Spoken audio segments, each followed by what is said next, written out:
Shalom, queridos. Mais uma vez aqui o professor Ronaldo Vera com vocês. Bom, vamos iniciar agora o segundo vídeo da série sobre a Trindade. Lembra que eu falei a vocês no vídeo passado sobre a continuação da história, do período da civilização da época de Abraão? Pois bem, então, hoje eu vou trazer para vocês a história da civilização daquela época. Qual eram os impérios que existiam naquela época? Quem eram os imperadores daquela época?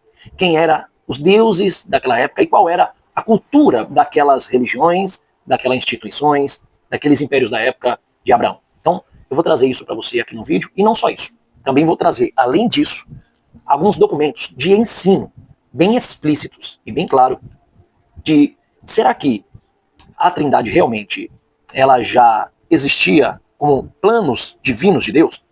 Se era plano divino de Deus e uma revelação inovadora, ou uma nova revelação de Deus à humanidade, começando ali por Abraão, a qual ele escolheu, então será que essa cultura, será que essa doutrina, será que esse ensino e essa revelação que Deus iniciou, ele deu a Abraão? Se ele deu a Abraão, então não existia outra cultura, não existia outros povos ou civilizações que tinham o conhecimento de Deus ou as suas unidades compostas ou seres essencialmente iguais a ele que existiam com ele. Então, se esses povos não tinham esse pensamento, não tinham esse costume e essa cultura, então podemos chamar de inovadora. Podemos chamar de uma revelação nova de Deus. Então, será que essa revelação de Deus era algo novo, inovador? Deus trouxe isso a Abraão, a Isaac, Jacó e as suas descendências até a chegada do Monte Sinai, no tempo de Moisés, onde Deus também, será que revelou isso a Moisés? Então tudo isso vamos aprender hoje aqui no canal da Torá Viva, e eu quero que você me acompanhe. Esteja aí com caderno, caneta na mão, esteja com a sua Bíblia na mão, e venha comigo aqui no curso e no estudo da Torá Viva, e vamos participar desse conhecimento pleno da Palavra de Deus. Vamos lá.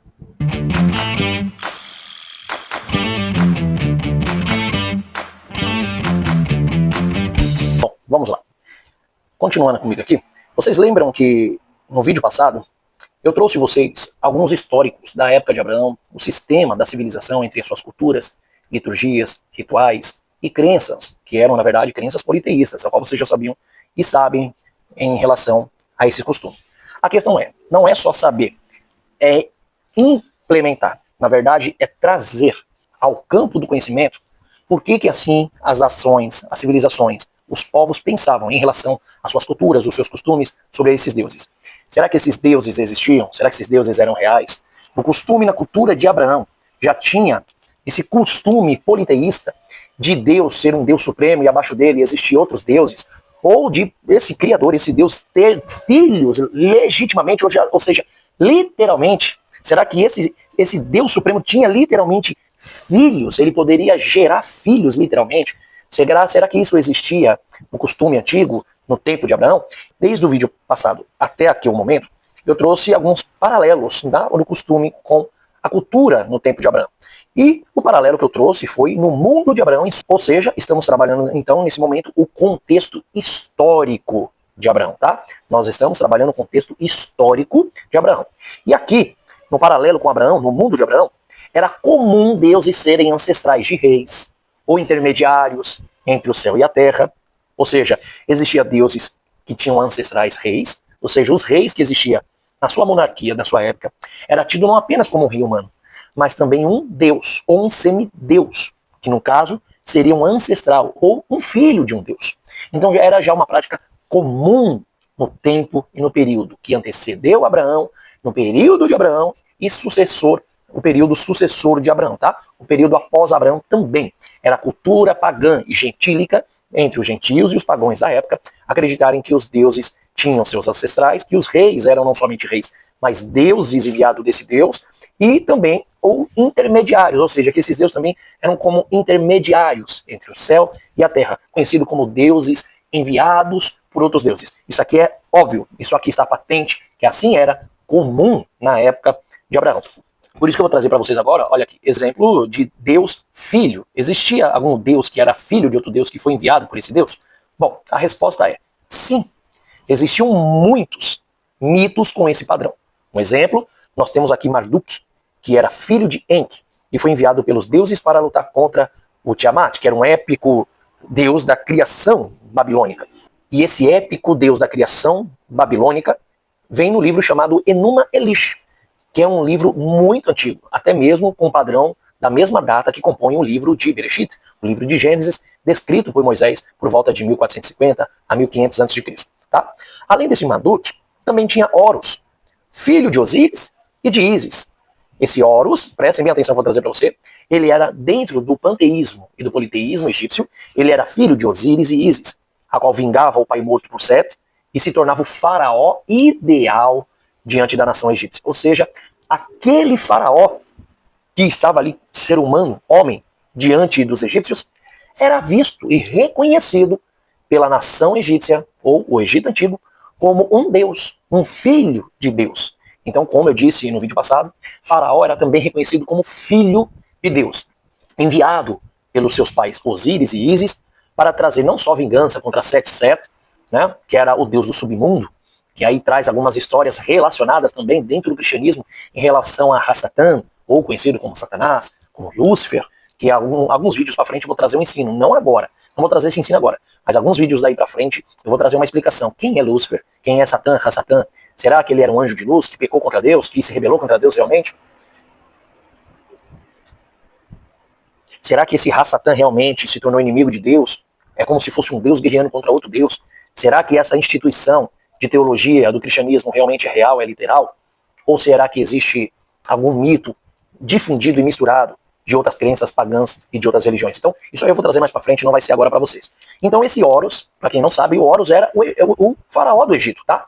Esse faraó do Egito era reconhecido como o deus Horus, tá bom? E era o filho de Osíris e Ísis, que vinham trazer uma centralização, vinham trazer uma organização no caos do mundo, ou seja, organizar a humanidade da forma que esses deuses gostaria que a humanidade estivesse, começando pelo Egito. Então isso era uma visão do Egito Antigo, e Horus era reconhecido como o faraó. Então, como eu disse, faraó era conhecido como o filho de Deus. Temos também Baal, o filho de El. Esse El é o deus El, o El Shaddai, o El Elyon, o deus cananita, a qual eles acreditavam que era um deus supremo sobre outros deuses, mas não tinham conhecimento ainda apurado desse deus, porque o próprio Deus ainda não tinha se revelado a eles. Deus vai se revelar mais tarde com Abraão e vai realmente mostrar quem é o Deus El. E ele se apresenta a Abraão na maneira correta e fala a Abraão diretamente quem era ele, tá? E olha que interessante. Então esse Baal era filho de El e era o campeão do panteão cananita, dos cananeus, na época também de Abraão, onde ele lutava contra Ian e Mot, tá? Que esses deuses, Ian era o deus da tempestade e Mot, o deus da morte, tá? O deus do submundo, o deus da onde as pessoas que morriam, as suas almas eram levadas, chamado dentro da teologia de Gehinnom, que é o inferno de fogo. Então esse deus Mot cuidava desse local. Então enquanto ele cuidava desse local, Baal, o filho de Deus, que era o campeão do panteão cananeu, ele lutava contra esse deus da morte para poder salvar e cuidar do povo, né, da nação, cujo esse povo e essa nação eram do Deus criador, o Deus El. Então também tinha essa cultura e esse costume dentro do movimento cananita, onde Deus vai enviar lá em Gênesis capítulo 12 Abraão, onde ele levaria a esta terra, a terra de Canaã, para ali difundir o ensinamento do verdadeiro Deus e único Criador. Olha que coisa interessante, tá? Então, continuando, além disso, nós temos uma conclusão, então, que no tempo de Abraão era comum crer em deuses hierárquicos, que tinham genealogia, esses deuses tinham genealogia, como se fosse uma árvore genealógica das suas descendências. Esperar que filhos dos deuses intervissem na terra, ou seja, esses deuses supremos enviavam os deuses, esses deuses supremos enviavam os deuses menores, e esses deuses menores, eles eram enviados para intervir na terra, para controlar o caos que estava na humanidade. Olha se não tem uma similaridade, não é verdade? Ter deuses que apareciam como humanos, ou em visões. Eles tinham também o costume de adorar com rituais, templos, sacrifícios e histórias mitológicas. E olha que interessante, a fé de Abraão, ela se destaca exatamente por rejeitar tudo isso. Abraão não tinha os mesmos costumes dessas nações, dessa cultura politeísta. Não tinha a partir do momento que Deus se revela a Abraão, que era um arameu da cidade de Harã, cujo fazia parte das terras e territórios da Mesopotâmia.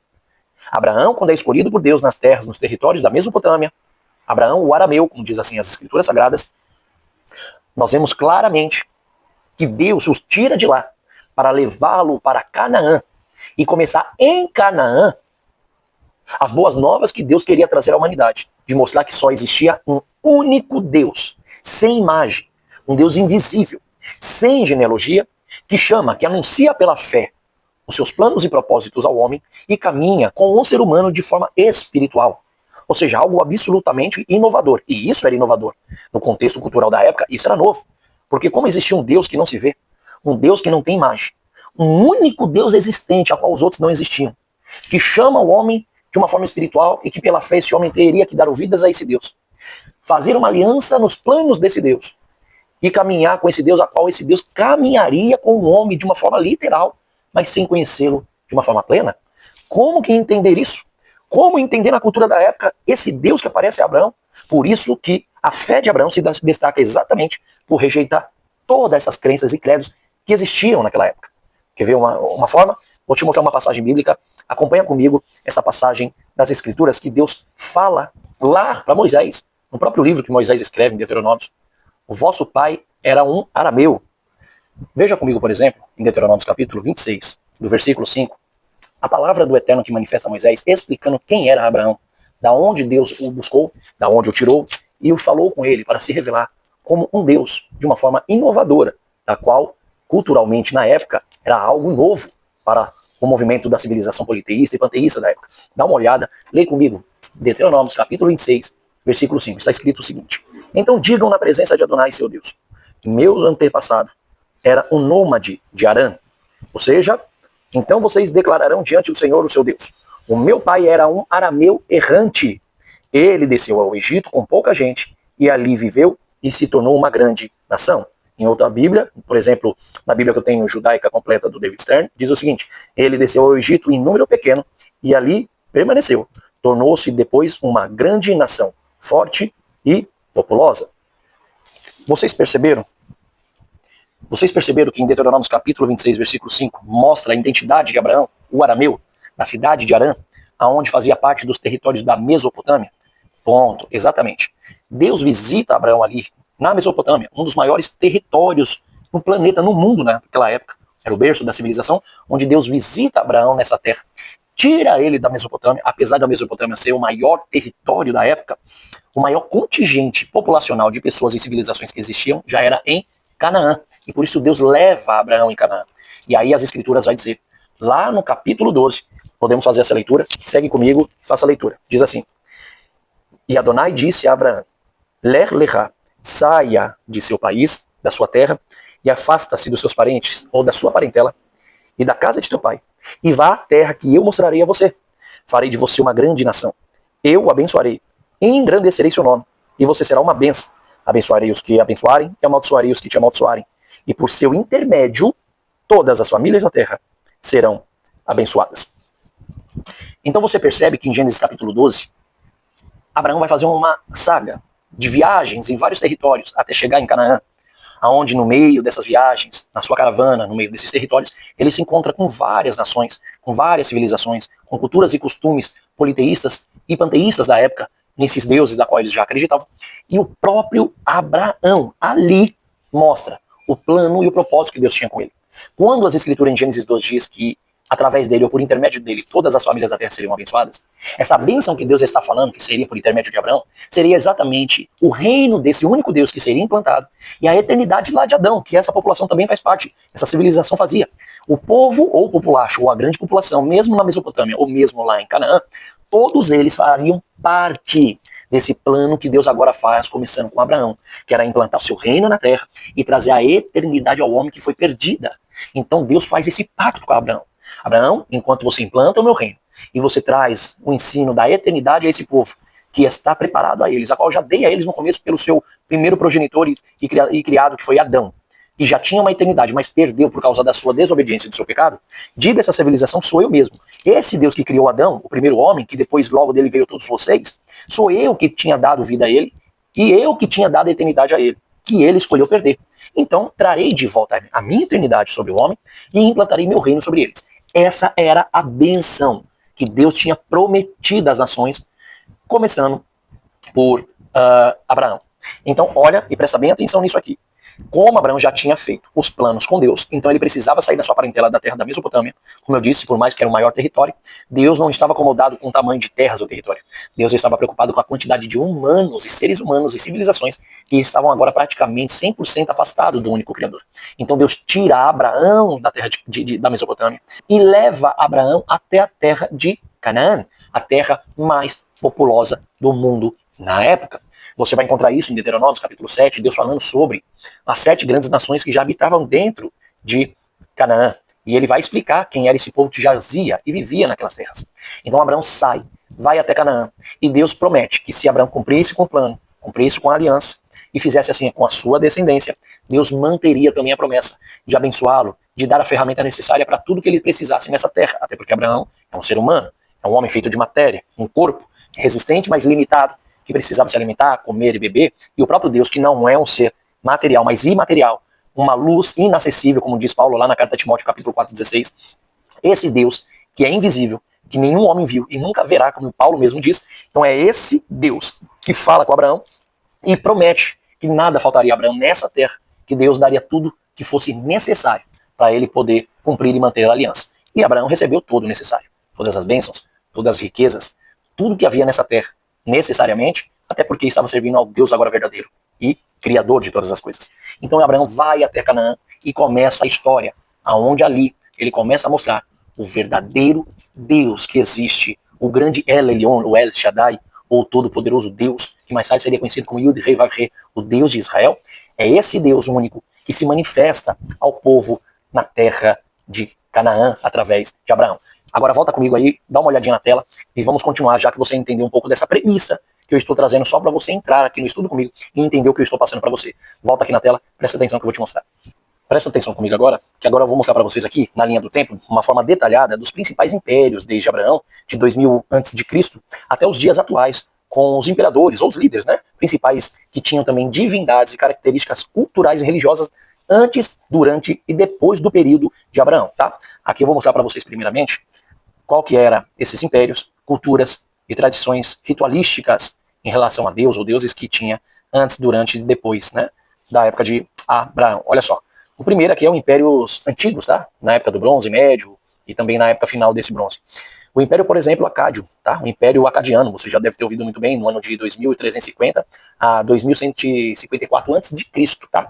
Então, no Império Acádio, de 2350 a 2154 a.C., já existia na cultura o imperialismo, o Império Antigo dos Acadianos, tá? O Império Acádio. E quem eram os imperadores dessa época? Por exemplo, tinha Sargão, da Acádia, que era o fundador, tá bom? Dessa, agora, nação e desse Império Acadiano. Logo em seguida tinha Naram-Sin, e os últimos, que era Shuturu, que foi um dos últimos imperadores na época do Império Acadiano. Tá? Dentro do Império Acadiano existiam os deuses, com cultos mesopotâmico tradicional, e dentro desse culto mesopotâmico, exatamente onde nascera Abraão, dentro desse culto mesopotâmico tradicional, eles acreditavam em certos tipos de deuses, que na verdade era o deus Anu, que ele era conhecido como o deus do céu, Enlil, que era o espírito desse deus, conhecido como o deus do vento, olha que coisa interessante, e também o deus Enki, que era o deus da água, ou conhecido deus da sabedoria, o deus que poderia controlar a tempestade com as mãos, o deus que poderia controlar as águas. Deus totalmente separado e distinto desses outros deuses, tá? Na visão do Império Acadiano, cada deus era deus em sua própria essência, separado e distinto um do outro. Esses deuses existiam por si mesmos. Eles eram autocriados, não dependiam um do outro para sua existência. E isso na visão do Império Acadiano.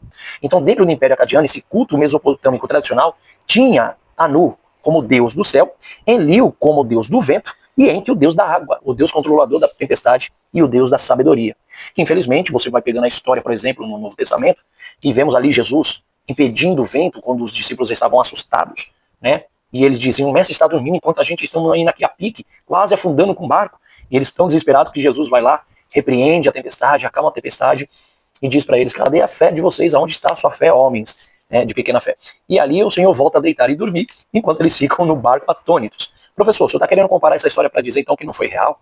Não, a história real, o histórico que fala de Jesus, perfeitamente dentro dos livros e dos evangelhos sinóticos, são reais. O que Jesus operou é real, porque a plenitude da divindade de Deus habitava nele, como diz pela carta de Paulo, no livro a carta que ele escreve aos Colossenses. Paulo foi bem enfático sobre isso. quando ele diz em Colossenses, do capítulo 2, versículo 9, que nele habita corporalmente toda a plenitude da divindade de Deus. Ou seja, nele habita, e não que ele é uma divindade. Então, se lógico, obviamente, se em Yeshua habitava toda a plenitude do Deus de Israel, a qual ele transfere ao Filho todo esse poder para que ele representasse a Deus de forma pura aos homens, com certeza ele teria esse poder para repreender a tempestade, da mesma forma que Moisés, representando a Deus diante do faraó na perseguição, era chamado do mar de junco, né? Conhecido no hebraico ali é mar de junco, tá? No original está mar de junco, não mar vermelho.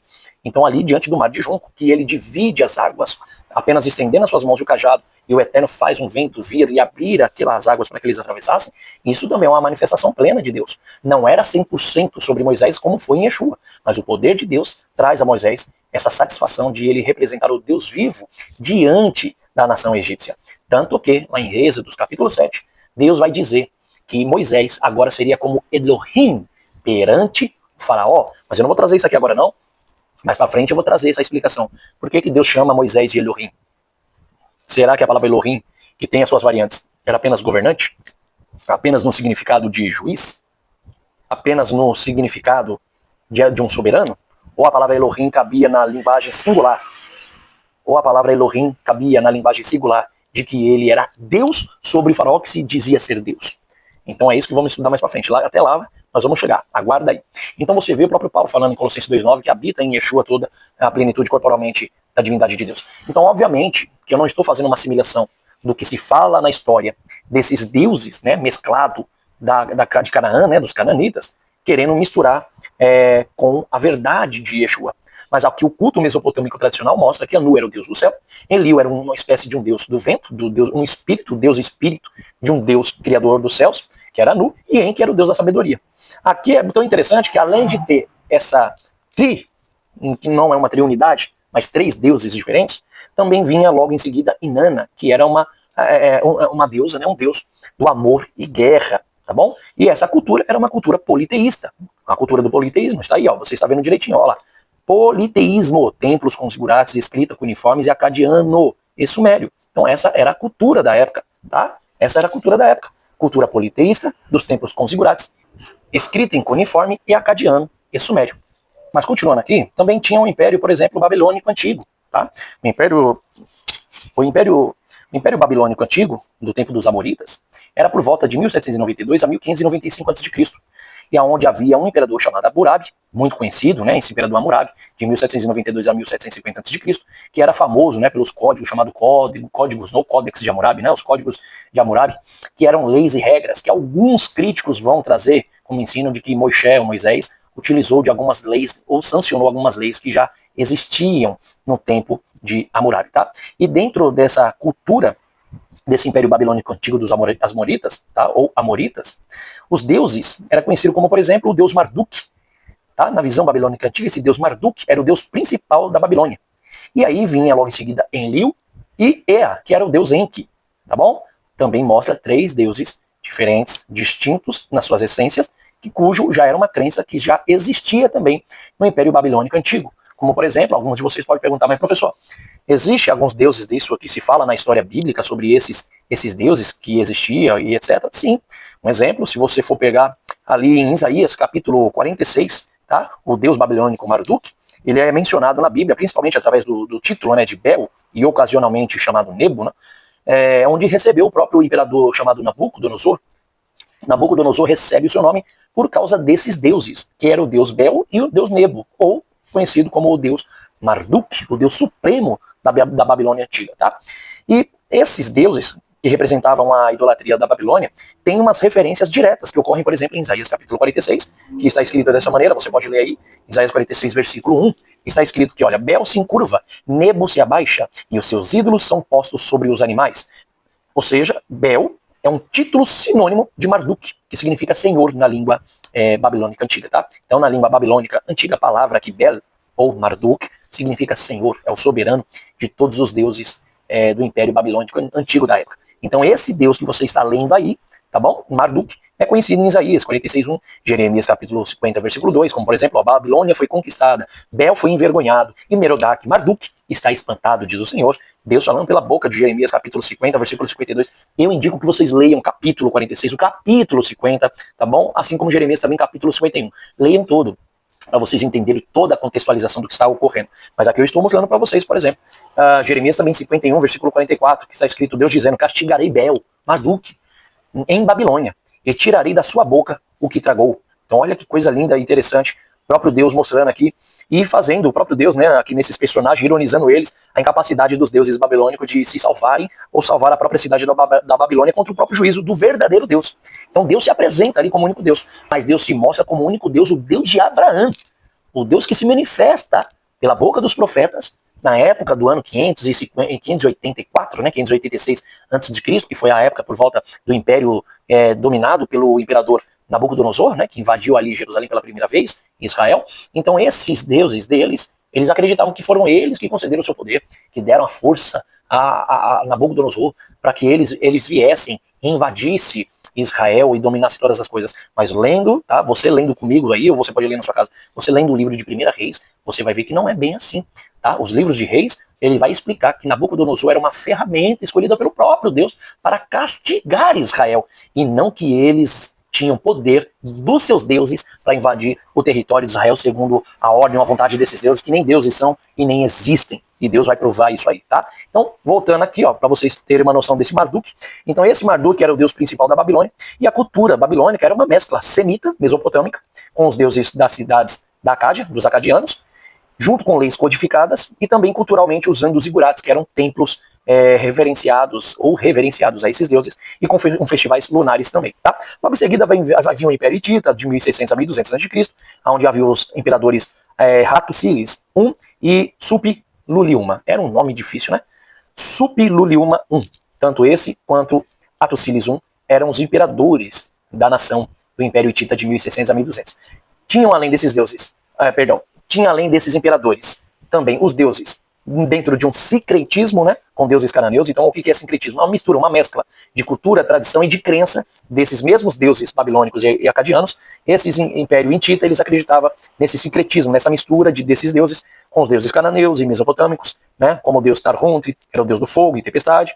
E na cultura deles existia o uso uniforme de escritas entalhadas em pedras para registros, né, religião militar, diplomacia internacional e assim sucessivamente. Além disso, temos também o Império, olha só aí, ó, o Império do Egito, que era o Império Médio e Novos do Egito, tá? Esse Império Médio e Novos que você está vendo logo acima aí, que eu estou traçando aqui, ó, para vocês verem aí, tá vendo? Esse Império Médio e Novo do Egito existia como imperadores os faraós, tá bom? Agora presta atenção nisso aqui. No Império Médio de 2055 a 1650 a.C., 2055 a 1650 a.C., hein? Existia no Império Médio um imperador Mentuhotep II.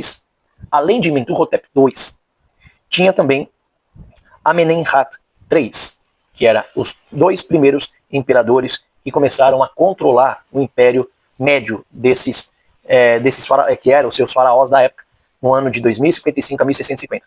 Então, esse Império Médio, de 2055 a 1600 a.C., que era o Império Médio do Egito, tinha esses dois imperadores, Mentuhotep II e Amenemhat III, e logo em seguida um Império Novo, de 1550 a 1077 a.C., tinha o Hatshepsut, Tutemis III, Amenófis III e Ramsés II. Agora vem mais 3 imperadores na época do Império Novo do Egito. Tanto no Império Médio quanto no Império Novo, desses imperadores ou faraós, eles tinham como seus deuses o deus Ra, o deus do sol, Osíris, que era o deus da morte e renascimento, ou seja, o deus que dava vida e tirava a vida da humanidade segundo as suas crenças, o deus Ísis, Amon, Horus, que era tido também como um faraó, um deus encarnado, e Maat, que era o deus da ordem. Tá? A cultura deles era a cultura do politeísmo, faraó era conhecido como filho de Deus, a arquitetura monumental, como as pirâmides e tantas outras criações que eles fizeram em sua época, e também havia já a cultura da mumificação e criação de templos, isso já desde 2055 a 1077 a.C. Então, além dessas culturas que eles tinham de politeísmo, de ver faraó como filho de Deus, e as suas arquiteturas monumentais, mumificação em templos, assim eles tinham essa visão também de Deus encarnado, um Deus que vem de um outro Deus, que era um filho de outro Deus, que nascia encarnado em um corpo, para trazer a ordem e o controle no caos da humanidade. Também essa era a cultura dos egípcios, do Império Médio e Novo, por volta da época já da vida de Abraão, tá bom? Então aqui eu estou mostrando para vocês as culturas e os deuses que já existiam, respectivamente, em suas épocas, tá? Estou provando para vocês que isso não era novo, nada de inovador, já era existente, já era um costume. Então Deus não ia trazer um costume igual. Pelo contrário, ele ia quebrar para mostrar agora uma realidade que eles não conheciam. Então o que era realmente inovador era quando surgisse um Deus invisível, um Deus que não se fragmenta, um Deus que não tem filhos por genealogia, mas um Deus invisível, que pela fé chama o homem, anuncia a sua manifestação, anuncia seus planos e propósitos e caminha com o homem desde o início da sua vida até o fim da dela. E isso sim seria algo novo, inovador, na época do tempo de Abraão. Por isso que eu estou falando para vocês. Faça vocês mesmos um julgamento e compare qual que é o real, qual que é o certo que está aparecendo aqui hoje nesse estudo. O que faz sentido a vocês? O que bate e o que não bate com as escrituras sagradas?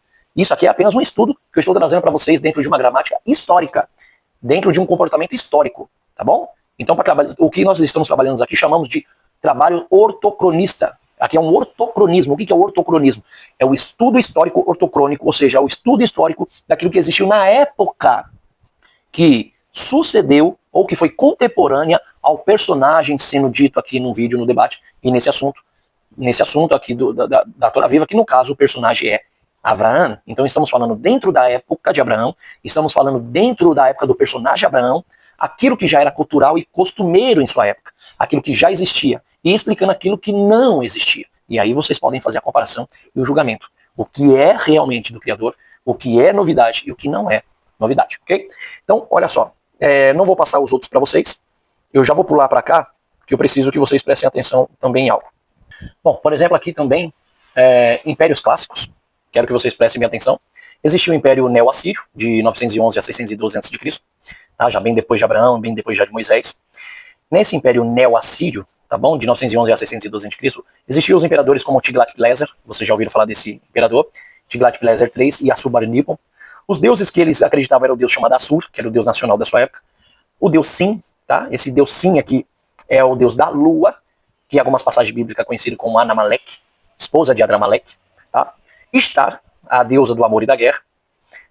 E a cultura que eles tinham era o militarismo, bibliotecas de Nínive, arte em relevos e controle imperial, tá bom? Essas artes em relevo é até interessante que na cultura é onde você vê as construções com formatos de leão, né, com formatos de romã, de coroa, já era praticamente costume dentro do Império Neo-Assírio, e isso também vai trazer dentro da cultura judaica um implantamento, né, de utilizar essa cultura que era até uma forma arquitetônica bonita, né, deles, né, de fazer criações em arte e em alto relevo, ou seja, bem antigo, mas algo parece que já bem inovador para a época, né.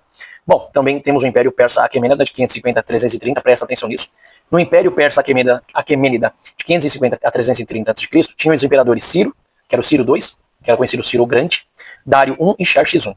Esses imperadores, vocês acham várias histórias, como as passagens Esdras, Neemias e até mesmo no livro de Daniel, falando desses imperadores que conquistam, né, ali a Babilônia e depois trazem a libertação de Israel e a permissão de restaurarem os seus muros e o templo que tinha sido destruído, tá? Então o Império Persa Aquemênida de 550 a 330 tinha os imperadores sírios II, o Grande, o Dário I e o Xerxes I, tinha como a religião o zoroastrismo, como deus Ahura Mazda e Angria Mainyu, ou Mainil, né, na verdade. A cultura deles era a administração, integrada com estradas, tolerâncias religiosas, arte síria persa e adaptações de sincretismo. Eu quero que vocês prestem atenção na questão do seguinte: a cultura administrada pelo Império Persa diz aqui que eles faziam tolerância religiosa. O que é a tolerância religiosa? É a famosa democracia religiosa, ou seja, não importa se era assírio, se era babilônico, se era judeu, cada um que tinha sua crença, sua fé aos seus deuses, poderia cultuar os seus deuses, poderiam celebrar as suas festas, as suas crenças. Mesmo o Império Persa dominando na época, eles davam esse direito democrático para eles. A questão é, esse direito eles tinham pelo seguinte: olha, não envolveremos e nem vamos brigar por relações de religiosidade. Vocês creem nos seus deuses, vocês creem nas suas crenças e nas suas fés, pode seguir ela do protocolo que vocês quiserem. Só não deixa de seguir a forma social e pública, de manter os impostos, de pagar os impostos. Então, enquanto vocês estiverem pagando os impostos, enquanto vocês estiverem cuidando daquilo que é de responsabilidade de vocês de uma forma social e de prestar conta ao império e aos imperadores, então vocês podem celebrar e cultuar aí. Então eles eram democráticos, né? Só que essa democracia era por causa mais de interesses financeiros e econômicos. tá? Era mais questão política e econômica, e não uma questão religiosa ou espiritual.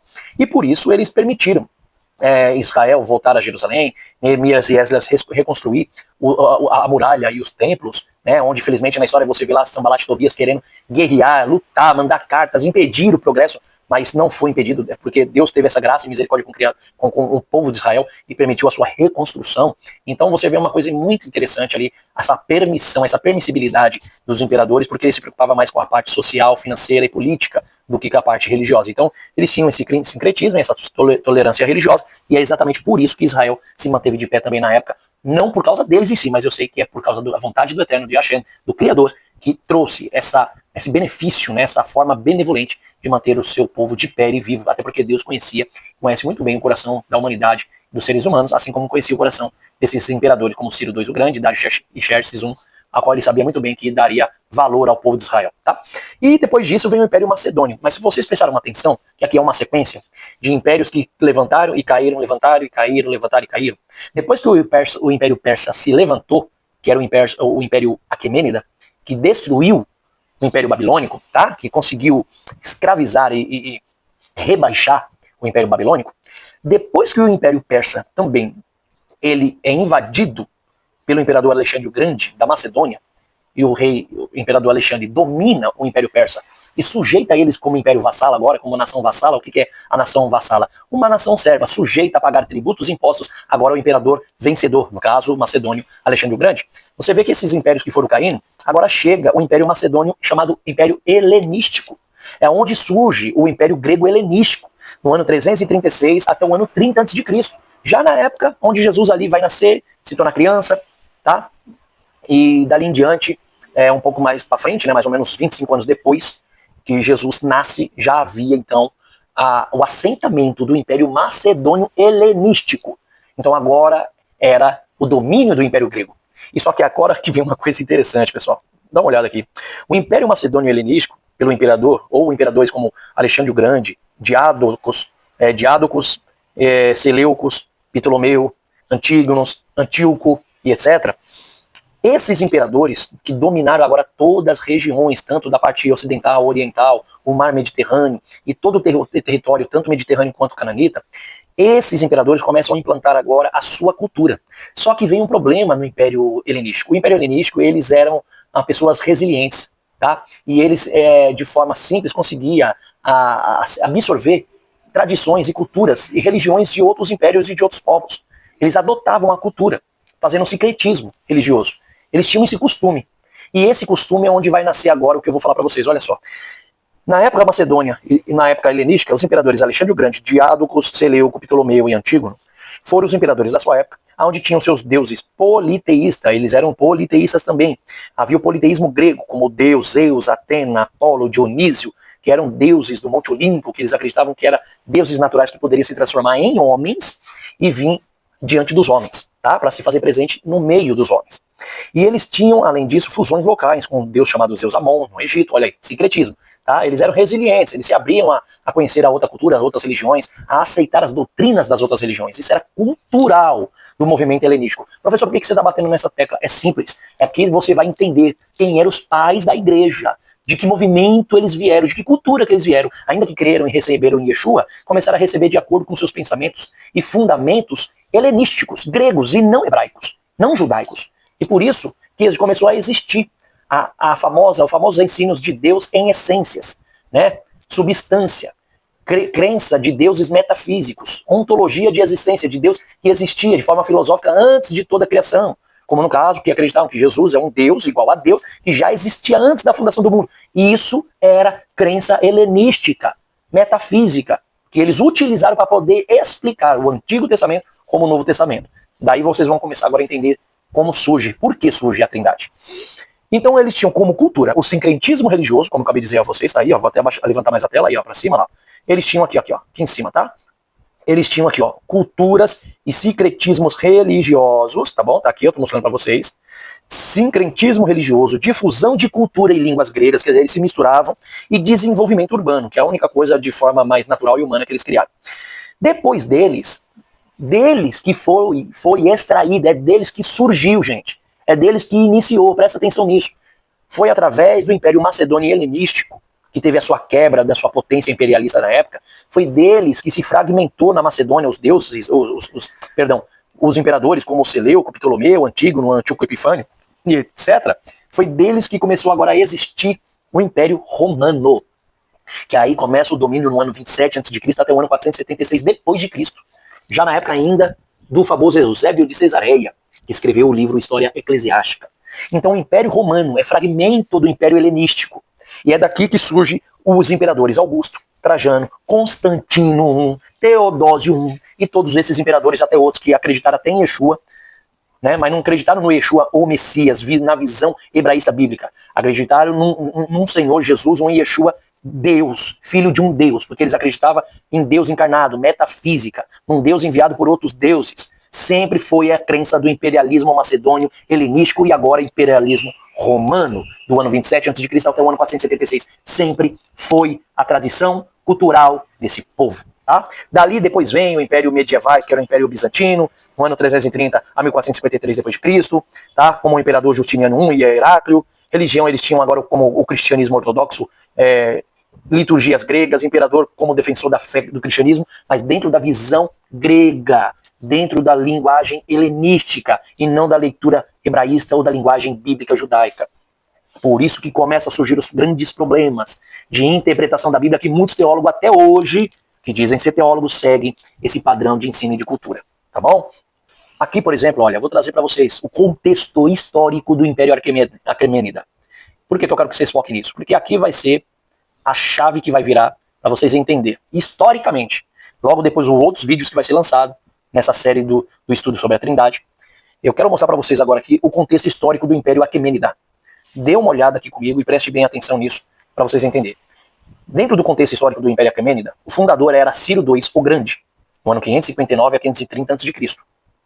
Depois da sua expansão pela Ásia Central, onde teve o domínio da Ásia Central, o domínio do Egito, até o Mar Egeu, onde incluía também a Babilônia, Elão, Lídia, partes da Índia e também de Israel, tudo isso ficou sob o domínio persa, chamado de domínio pós-exílico, que foi depois do exílio que Israel sofreu nas mãos de Nabucodonosor do Império Babilônico no ano 586 a.C. Quando eles fazem essa expansão, eles criam uma capital, onde seria Passárgada e depois Persépolis, tá bom? Que era uma cidade cerimonial. E logo em seguida também havia agora, além da cidade de Passárgadas e depois da cidade de Persépolis, que era a cidade cerimonial do Império Aquemênida, eles também tinham uma cidade onde seria chamada de Susa, que era a cidade administrativa. Então, de um lado, enquanto eles tinham a Persépolis, que era uma cidade ritualística das suas culturas, para seguir as suas religiões culturais e etc., do outro lado eles tinham a cidade de Susa, que era a cidade administrativa, onde cuidava da parte política, financeira e econômica de todas as nações que estavam agora dominadas pelo Império Aquemênida e também dominado pelo Império Persa, tá? Pode falar Persa ou Aquemênida, dá lá na mesma. Aí vem a coisa interessante. Se você pegar a religião, por exemplo, olha aí, ó, aqui em cima. Se você pegar a religião persa, qual era a religião fundamental persa? O zoroastrismo. Quem era o fundador? Zaratustra, conhecido como Zoroastro. Ele era conhecido como profeta e reformador religioso iraniano, tá? Por volta do ano 1000 a 600 a.C. Ele promoveu o monoteísmo dualista de forma ética. O que é esse movimento monoteísta dualista? Eles acreditavam num Deus poderosíssimo, tá? Que era Ahura Mazda. E esse Deus era um único criador. Porém, eles não descredibilizavam de forma dualista outros deuses abaixo dele, que era um movimento enoteísta, tendo um Deus supremo, mas não descredibiliza outros deuses existentes. Aqui eu coloco embaixo, ó, um Deus supremo, Ahura Mazda, que era o Deus da sabedoria suprema, e contra esse Deus, na oposição cósmica, tinha o Angra Mainyu, que era conhecido também como Ahriman, tá? Que era conhecido como o espírito do mal. Gente, foi dentro da religião persa do zoroastrismo que iniciou o ensino cultural de que havia um Deus poderosíssimo e supremo, Ahura Mazda, Deus da sabedoria suprema, olha lá, tá vendo? E depois eles acreditavam que existia um outro Deus que era um espírito do mal, o Angra Mainyu, que era o Ahriman, que era um inimigo de Deus. Vocês estão vendo de onde é que surgiu o costume e a cultura de que existia um Deus único monoteísta, acima de outros deuses, mas que esse Deus tinha um inimigo, que era um espírito do mal, que lutava contra esse Deus para destruir a humanidade. Daí surge, até mesmo dentro lá do Império Romano, o ensino que eles pegam como fragmentos, eles só renovam, eles só fazem uma reinterpretação. Mas é daí que eles pegam o costume de que existe o Deus de Abraão, Isaac e Jacó, o Deus criador, o El Shaddai, o Yud He Vav He, mas que também existe um demônio, um ser maligno, que é um Deus do mal, o espírito do mal, que era um inimigo que se opunha contra o Deus de Abraão, Isaac e Jacó, que dentro da cultura helenística e dentro do romanismo, e na visão grega dos pais gregos, era Satã, Satanás. Ou seja, eles fazem apenas uma reinterpretação e colocam essa cultura nas escrituras como se Satanás fosse um ser, um espírito, independente de Deus, que faz o que quer, que bem entende, que não está no controle de Deus, que ele vem a hora que quer, luta contra Deus ali num jogo de futebol, no empate de 0-0 aos 45 do segundo tempo, aonde Deus está ganhando na sua vida, de repente é o diabo que está ganhando na tua vida, mas é Deus. E você já viu muitas pregações assim, não é verdade? Esse é o costume que eles vieram e trouxeram da religião persa e colocaram como instrumento de ensino reinterpretado nas escrituras, como Deus tendo um inimigo dele, que é um espírito do mal. Só que lá, enquanto o espírito do mal é chamado de Angra Mainyu, dentro da Bíblia é conhecido como Ha-Satan, ou Satanás, tá bom? Olha só, crenças e conceitos centrais do zoroastrismo. Conceito, o Ahura Mazda, vou trazer para vocês a descrição, tá? O Ahura Mazda é conhecido como o criador do mundo. Ele era o criador do mundo segundo a visão zoroastrista, de Zaratustra, né? Então, dentro do conceito aquemênida persa, Ahura Mazda era o criador do mundo, era a fonte de luz, ordem e verdade.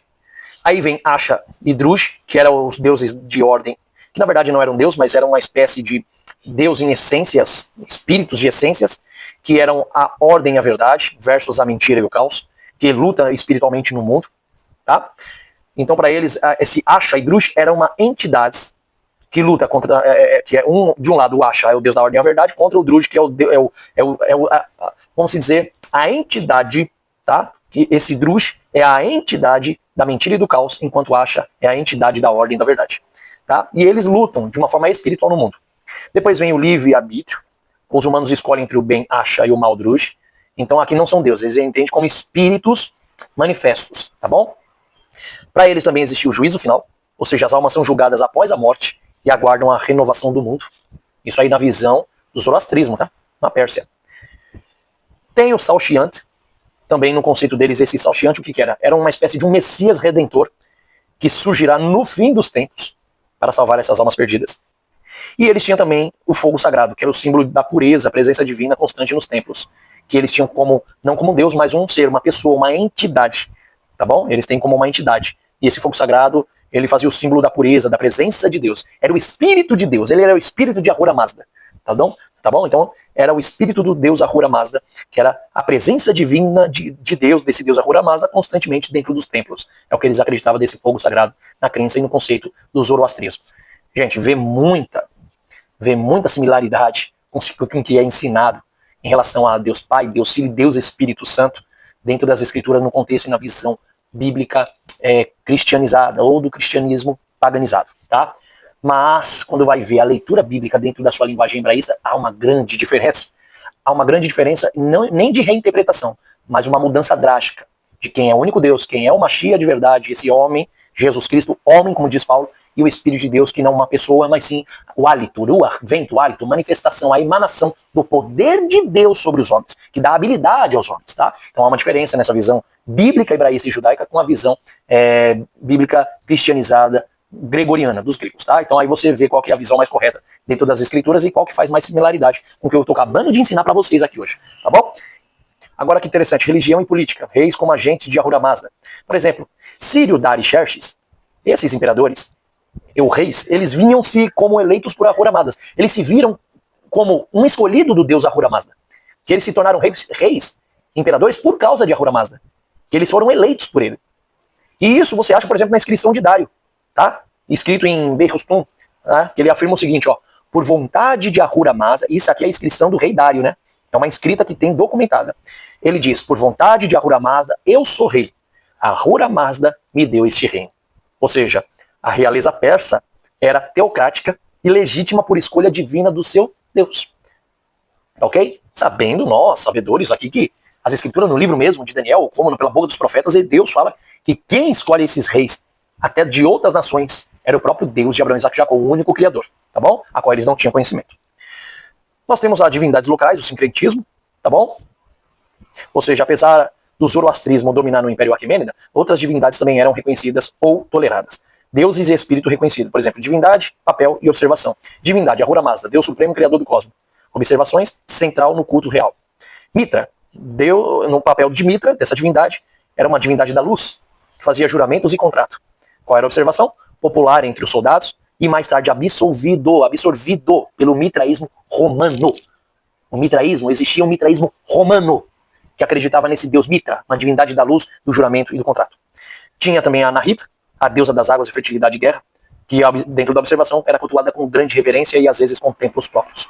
E Atar, espírito do fogo, essencial nos rituais com fogo sagrado, e Aoma. Aoma era o espírito da planta sagrada Haoma, usado em cerimônias litúrgicas como oferenda, tá?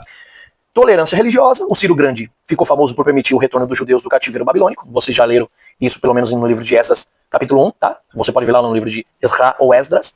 O Ciro Grande ele ficou famoso por isso, por permitir esse retorno dos judeus do cativeiro babilônico e a reconstrução do templo de Jerusalém em Esdras, capítulo 1, do versículo 1 ao 4. Deixou cada povo manter sua língua, culto e leis, desde que prestassem a lealdade política e tributo. Então por isso que ele era liberal e era democrático com as religiões e as suas crenças, porque a visão deles era a questão mais da lealdade daqueles que estavam em domínio deles em relação da política e dos tributos econômicos, tá? Isso está também documentado, isso é um documento que está descrito no Cilindro de Ciro, conhecido como a primeira carta dos direitos humanos, tá bom? Agora, para encerrar isso aqui, olha que coisa interessante que eu vou deixar para vocês. Por exemplo, critérios de semelhança com a Trindade. Eu vou deixar um critérios aqui. Quais são os critérios que tem essas religiões? Será que existe alguma semelhança com a Trindade da visão dos pais da igreja? Então agora eu quero deixar bem interessante uma coisa para vocês. Isso aqui é para finalizar o nosso vídeo de hoje. Existe agora também um estudo, e esse estudo que eu vou mostrar para vocês, são poucos dos estudos que já tem no livro chamado Yeshua em Essência após escrever. Existe algum critério de semelhança entre a Trindade, da criação do conceito dogmático dos pais da igreja ocidental, na sua visão grega, com alguma similaridade e semelhança com esses deuses, principalmente na visão do Império Persa da época, ou Aquemênida? Será que existe alguma semelhança? Será que existe algum parentesco? Vou te mostrar agora, presta atenção antes de eu encerrar esse vídeo. Vocês precisam aprender. Hoje aqui vocês estão aprendendo um contexto histórico.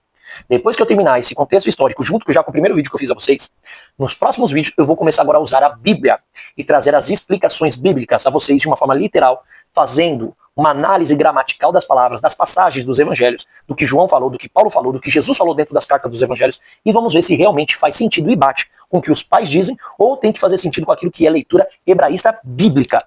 E se realmente a leitura hebraísta bíblica, se ela tem alguma similaridade com a Trindade ou com esses conceitos, que já vimos que não é inovador, mas que já existia no tempo dos gentios e dos ímpios da época, desses povos que acreditavam nesses seus supostos deuses e na existência, em essência, dividida e distinta de deuses na sua época. Então, vamos ver nessa época se realmente já existia essa cultura. Mas agora presta atenção aqui nesses critérios de semelhança que tem com a Trindade dos pais da igreja. Olha só, vê isso aí.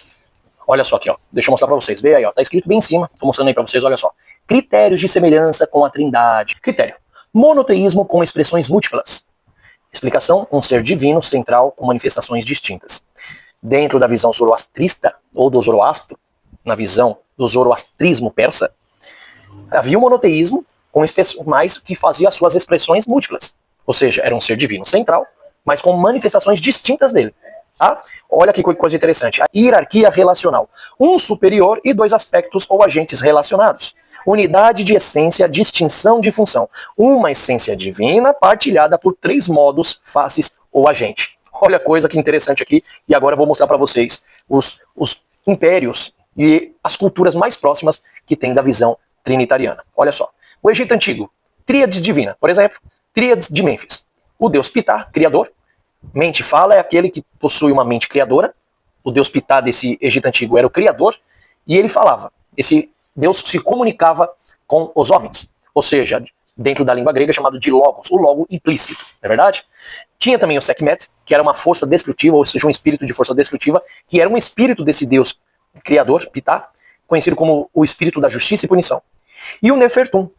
Quem era o Nefertum? Era o deus da renovação, o filho do deus Ptah. Então olha só que dentro do Egito Antigo já tinha uma tríade. O deus Ptah era um criador, Sekhmet era o seu espírito, o espírito desse deus, que era uma força destrutiva que fazia justiça e punição, e o Nefertum, que era o deus da renovação, que era o filho do deus Ptah. conhecido como o deus da luz e beleza, gerado por Ptah e Sekhmet.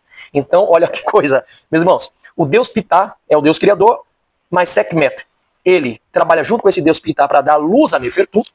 E o interessante é que aqui só não mostra a questão de esse Sekhmet instalar, né, implantar o Nefertu numa barriga de uma mulher e trazer a existência humana. Isso não está descrito dessa maneira. Mas tem uma tríade divina do Egito Antigo, onde o Ptah era o criador, Sekhmet é o seu espírito, e Nefertu era o seu filho que foi criado, gerado por esse espírito chamado Sekhmet, tá? Então eu deixo esse estudo com vocês e eu vou mostrar para vocês no próximo vídeo. Espero que no próximo vídeo que vocês vão assistir, antes de assistir, clique aqui em cima, assista primeiro esse primeiro vídeo, assista esse segundo, e no próximo vídeo nós vamos trabalhar sobre a revelação progressiva de Deus. É real? É bíblica? Pertence a Deus? É um ensino de Deus ao homem? Vocês vão estudar dessa forma comigo e vão descobrir se é de fato uma revelação progressiva, se existe uma revelação progressiva e se as palavras de Jesus, como dos apóstolos, faz jus a essa doutrina teológica que o cristianismo traz dentro da sua teologia. Então, fica com esse vídeo. Um grande abraço do professor Lauro Vairá. Que o Eterno abençoe grandemente, em nome do Senhor Yeshua. Shalom, shalom. Fiquem com Deus.